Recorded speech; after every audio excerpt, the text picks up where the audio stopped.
very rigorous with information that does come out. We double, triple, and quadruple the confirm the sources, make sure that all the information checks out. A lot of the stuff, the Bilderbergers have planted information, make sure that this disinformation nullifies the accuracy of the reporting, which is why we never publish the first thing we hear.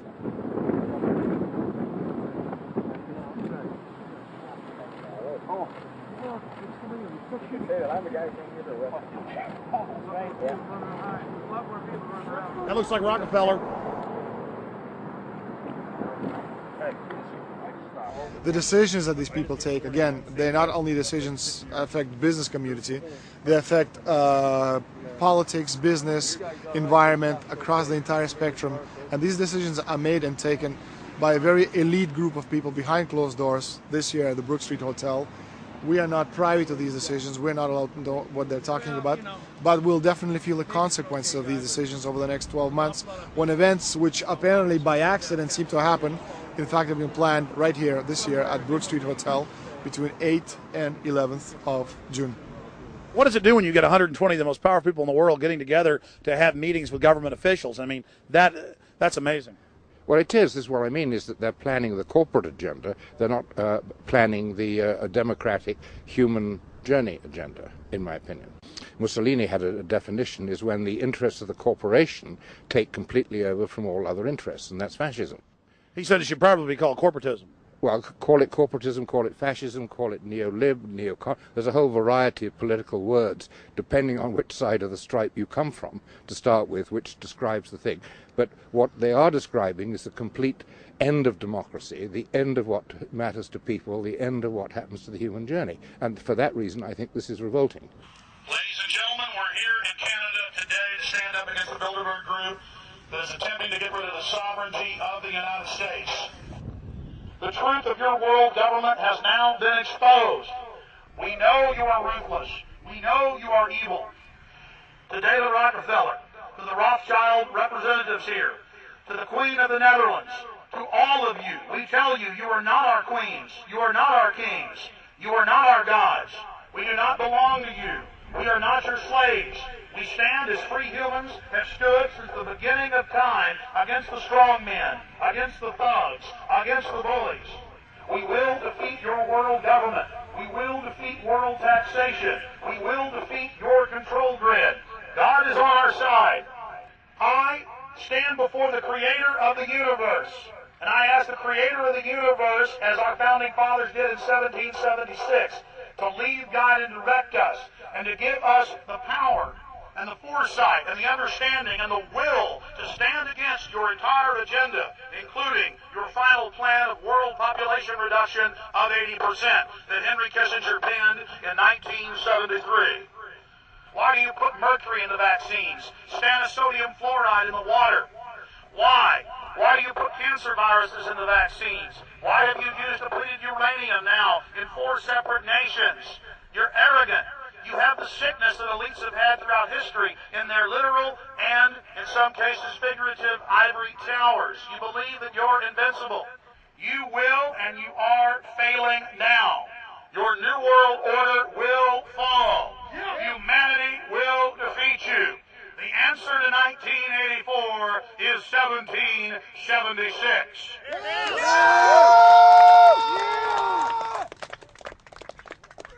Bilderberg is an elite organization, and the way it works, the protocol of the meetings is the staff, after they're vetted out, they're told exactly how they're supposed to behave themselves, meaning that they can never address the attendees, they can never speak to them unless they're spoken to first, they can never look them in the eye.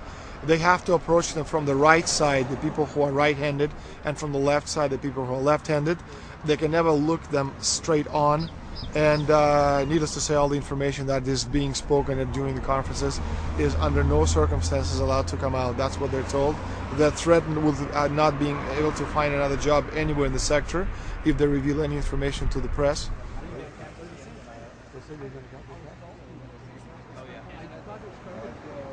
Richard Holbrooke? Ambassador Richard Holbrooke thought the peasantry wouldn't recognize him if he took a stroll off the grounds of Brook Street.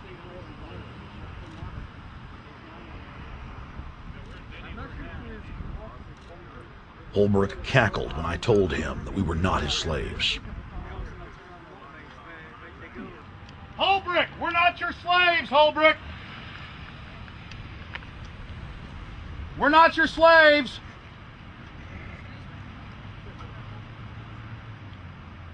Holbrook, we don't belong to you. We're not your property.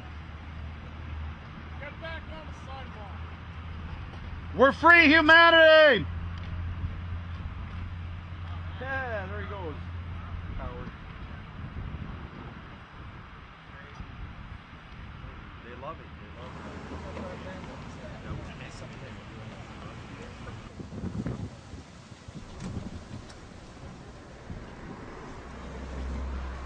Okay, we're going to be going around the back here, guys.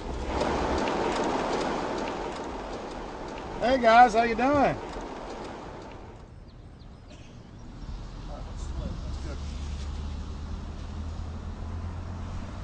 There are several rings of security service. The American delegation at every Bilderberg meeting is usually protected by the CIA and a special division of the U.S. Army. The British delegation is protected by the MI6. Israelis usually are protected by the Mossad. The Ottawa police, in this case, working for the security, they have very little, actually they don't have any information at all on what the meeting is about. They didn't know who the Bilderbergs are.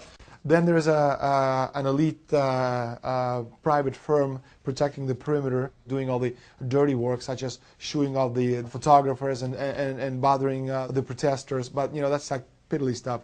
All the heavy stuff is done by the security service, such as the CIA, MI6. Some years ago, my legs were a little bit stronger than they are now, and I crept over a fence under cover of darkness and approached. The cops started yelling and pointing at me, so I ran with speed I didn't know I still had, and some shots were fired, but they were far above my head. I mean, they were intimidating, but they were not really trying to kill me. Not when sharpshooters are fired far above, 20 feet above your head. Bilderberg was founded by David Rockefeller and the Rothschilds in Britain and Europe. They're still the main powers. Baron Evelyn D. Rothschild, a male, attended for many years. Rothschild is still represented. You'll see them on the list of participants. Somebody representing the Rothschild group. They are the main powers behind Bilderberg. The Dutch Royal Shell is part of the Queen's fortune. Of course, the Rockefellers have always had heavy oil interests. That was the original source of their old money from the old man.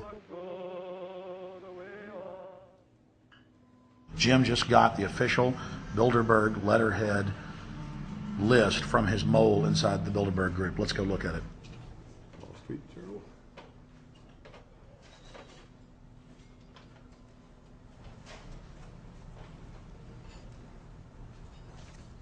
So, Jim, you got the list. Yeah.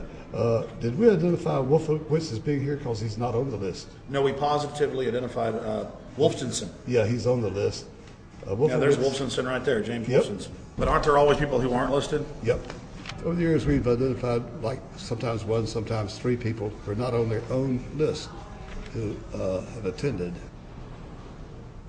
Now, I think what is very difficult for most people to understand is how such a small group of 125 men and a few women control a population base of 6 billion people. Actually, it's much easier than you think. These people work on what I call systemic methodology, meaning that you take a pie, just imagine you take an apple pie and you slice this apple pie into lots of very small pieces, and you put in front of each one of these pieces your men or women of trust.